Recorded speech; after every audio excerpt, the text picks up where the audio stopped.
Olá a todos, meu nome é Josiane, eu sou bióloga da Faculdade de Ciências Médicas da Unicamp, membro da Comissão Interna de Biossegurança da faculdade, e hoje nós vamos conversar um pouco a respeito dos procedimentos e normas de biossegurança no trabalho com OGMs. Nós abordaremos os tópicos abaixo, que é a definição de um organismo geneticamente modificado, a definição das classes de risco, o transporte desses organismos e também o tratamento dos resíduos gerados a partir do uso desses organismos. Bom, inicialmente, um organismo geneticamente modificado é um organismo que recebe uma sequência de DNA ou RNA e, portanto, ele é chamado de receptor.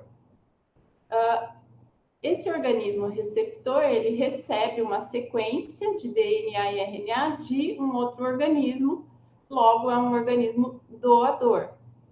E essa transferência de material genético, ela é feita através de um vetor que consegue, então, carrear, o inserto de DNA ou RNA ao organismo receptor. E também chamamos todo ser vivo que é capaz de transmitir um agente infectante de maneira ativa ou passiva de vetor. Bom, a nossa aula ela vai ser baseada nas normativas que foram estabelecidas pela CTN-Bio, um órgão federal. Ela definiu algumas classes de risco para que a gente possa trabalhar com esses organismos geneticamente modificados. E segundo a normativa de número 18, do dia 23 de março de 2018, os OGMs eles podem ser classificados em 4 níveis de biossegurança. Aqui em nossa faculdade, nós atualmente trabalhamos com organismos que apresentam níveis de biossegurança 1 e 2, e, portanto, a nossa aula vai focar nesses organismos. Bom, a CTN-Bio, então, ela realizou uma avaliação, dos riscos que esses organismos geneticamente modificados podem trazer ao ser humano ou a outros animais, outros seres vivos ou até mesmo ao meio ambiente, e classificou essas classes de risco. E a partir dessa classificação, ela estabeleceu alguns níveis de contenção que são necessários para que a gente possa trabalhar com esses organismos sem ter risco para a gente, ou que somos o operador, ou para o meio ambiente. É interessante citar que nessa normativa, ela fala que, na verdade, qualquer acidente que, porventura, ocorra, esse acidente deve ser comunicado à CIBio, que, então, vai comunicar à CTN-Bio. Bom, ainda segundo a resolução normativa de 2018, ela diz que a CIBio ela é capaz de autorizar projetos que envolvam OGM de classe de risco 1. Mas, para que a gente consiga realizar atividades com as classes de risco 2, 3 e 4, é necessária a aprovação da CTN-Bio. E só após a aprovação é que a gente poderia começar a trabalhar com organismos dessas classes de risco. E após a aprovação, a CIBio e o técnico principal responsável pelo projeto, eles são encarregados, então, de cumprir essas normas estabelecidas pela CTN-Bio. E ainda, o técnico principal do projeto, ele deve assegurar que os envolvidos, eles apresentem um conhecimento apropriado, para trabalhar com esses organismos, um nível de esclarecimento apropriado em biossegurança, e também a ciência de que as situações de risco, das atividades exercidas por esses indivíduos, dos procedimentos de proteção individual e coletiva. Bom, as classes de risco, então, são 4. A primeira delas é a classe de risco 1, ou nível de biossegurança 1, que são organismos que apresentam baixo risco individual e para a coletividade. As sequências de DNA e RNA que estão presentes no OGM, elas não causam agravos à saúde humana, animal ou vegetal e nem mesmo ao meio ambiente.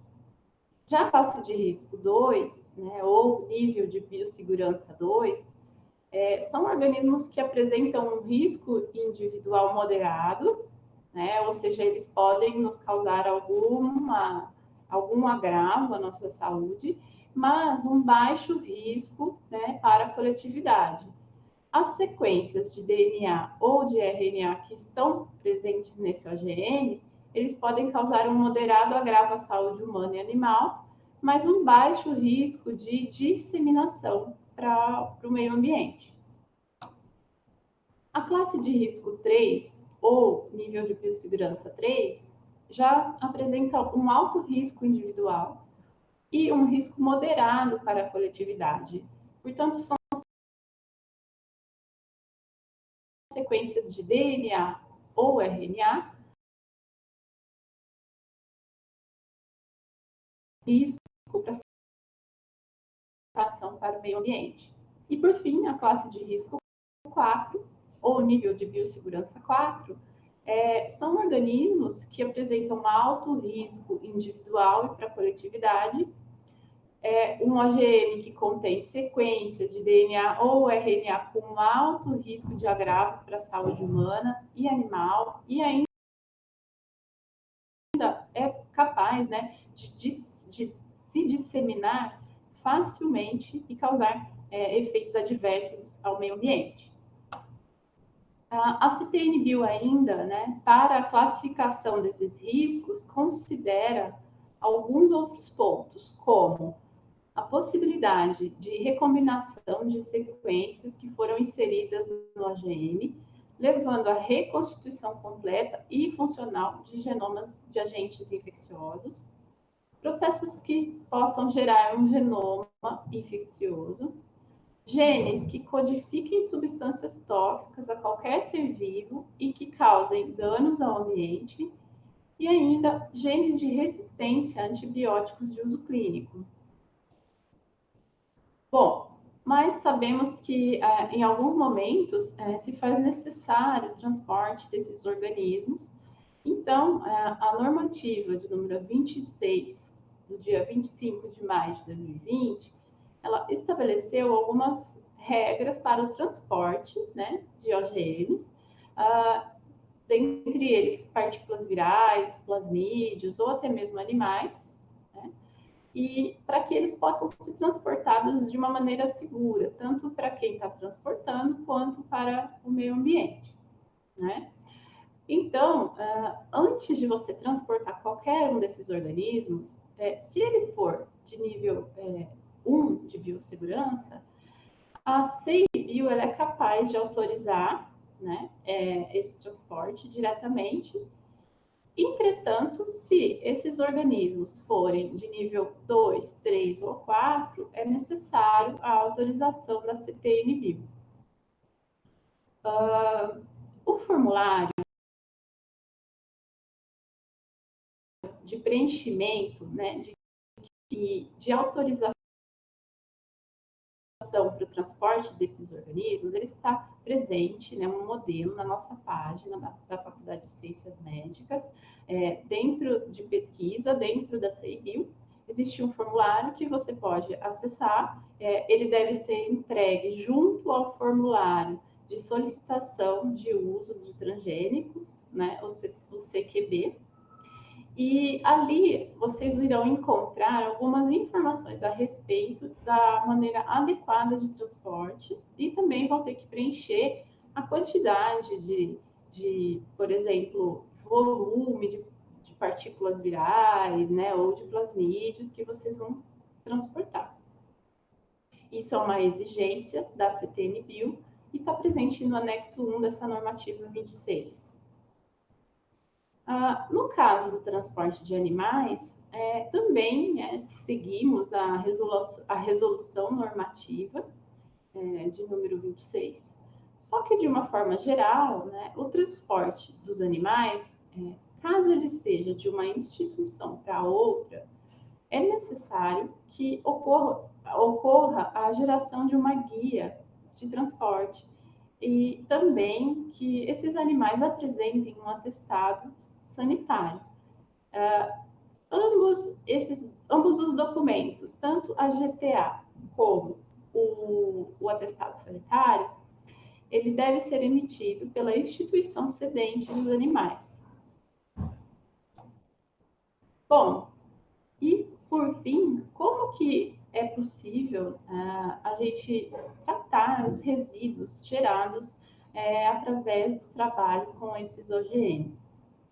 Caso seja um OGM de nível de biossegurança 1, geralmente o ideal é que seja feita uma limpeza da superfície com álcool 70 e a autoclavação de instrumentos que foram utilizados durante o procedimento. Isso para que qualquer material genético ali presente seja degradado. Ainda, no final do experimento, né, a autoclavação dos resíduos seria bastante importante para que o material genético que está presente nos resíduos também seja eliminado. Já para os organismos de nível de biossegurança 2, já começam algumas diferenças nas instalações. A instalação ela deve apresentar uma autoclave ou outro sistema de descontaminação no seu interior. Isso para que ocorra uma descontaminação prévia ao descarte, como eu citei no slide anterior. E o ideal é que não ocorra o trânsito de organismos geneticamente modificados, né, dentro de locais que têm um acesso público ali, né? Isso até mesmo, o que na verdade é o público, muitas vezes dentro do nosso laboratório, né? De uma sala para outra, o ideal é que se evite esse trânsito. Mas, na ausência dessa autoclave dentro da sala, a CTN-Bio, né, ela permite que esses resíduos eles sejam retirados dos ambientes, mas em embalagens fechadas e que são apropriadas para autoclavagem e descarte. Bom, ainda falando do tratamento dos resíduos, né, de nível de biossegurança 2, todos os experimentos eles devem ser realizados nas cabines de segurança biológica, com descontaminação após o uso, né, dessa cabine. O ideal é que se utilize substância que degrade qualquer material genético ali presente, seguido de álcool 70%.